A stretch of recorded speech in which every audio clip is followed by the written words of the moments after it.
Hello. Hello. మీ పేరు? Praneeth. Okay. ఎక్కడి నుంచి వచ్చారు మీరు? తెలంగాణ నుంచి కర్నూలు డిస్ట్రిక్ట్ నుంచి వచ్చానండి. ఓకే. ఇక్కడ ఫస్ట్ ఇయర్ అయిపోయిందా మీది? BTech first year. Okay. So, ఎలా ఉందండి ఎడ్యుకేషన్ ఇక్కడ? ఎడ్యుకేషన్ వచ్చేసి చాలా బాగుందండి. ఓకే. ఫ్యాకల్టీ కూడా చాలా బాగుంటారు. లైక్ వాళ్ళు ఒక సర్టిఫైడ్ ఫ్యాకల్టీ అనమాట. ఐఐటీస్లో ట్రిపుల్ ఐటీస్లో చెప్పిన వాళ్ళు ఉంటారు. డాక్టరేట్స్ ఉంటాయి ప్రతి ఒక్కరికి. ఓకే. బాగుంటుంది ఫ్యాకల్టీ.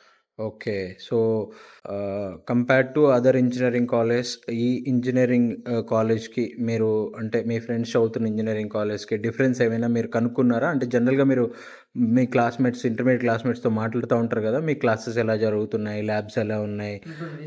ఆహ్, స్టాండర్డ్స్ అనేది డిఫరెంట్ ఉంటుంది. ఓకే. మనకి ఇందులో సెమిస్టర్ ఎక్స్చేంజ్ ఉండడం వల్ల ఆ స్టాండర్డ్ అనేది మెయింటైన్ చేస్తూ ఉంటారు. ఓకే. బాగుంటుంది స్టడీ. సో, మీరేమైనా ట్రై చేస్తున్నారా? ఐఐటీలో, ట్రిపుల్ ఆ, ఐటీలో సెమిస్టర్ ఎక్స్‌చేంజ్ ప్రోగ్రామ్‌కి? నేను అప్లై చేశాను ఓకే. Semester exchange. ఏ ఐఐటీకి అప్లై చేశారు మీరు? నేను ఐఐటి జోధ్పూర్‌కి అప్లై చేశాను. జోధ్‌పూర్‌కి అప్లై చేశారు. ఓకే. సో, ఎంత పర్సెంటేజొస్తే ఐఐటీకి పంపిస్తారండి ఇక్కడ? 7.5 అబోవ్ ఉంటే ఛాన్సెస్ ఉంటాయి మనం వెళ్ళడానికి. ఓకే. ఓకే. సీజీపీఏ అనేది 7.5 అబోవ్ ఉండాలి. So, okay. Other than this everything is okay. I think yeah! Food and everything is okay. Everything. Scholarships వస్తున్నాయి.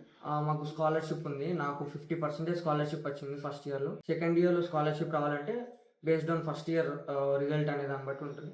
ఇక్కడ 75 వచ్చినోళ్ళు కూడా ఉన్నాయి చాలా మంది. ఓకే. సెకండ్ ఇయర్‌లో ఎలిజిబిలిటీ వచ్చిందా మీకు స్కాలర్‌షిప్ మరి? అది ఈ సీజీపీఏ బట్టి తెలుస్తుంది. Okay. Thank you Praneeth. All the best.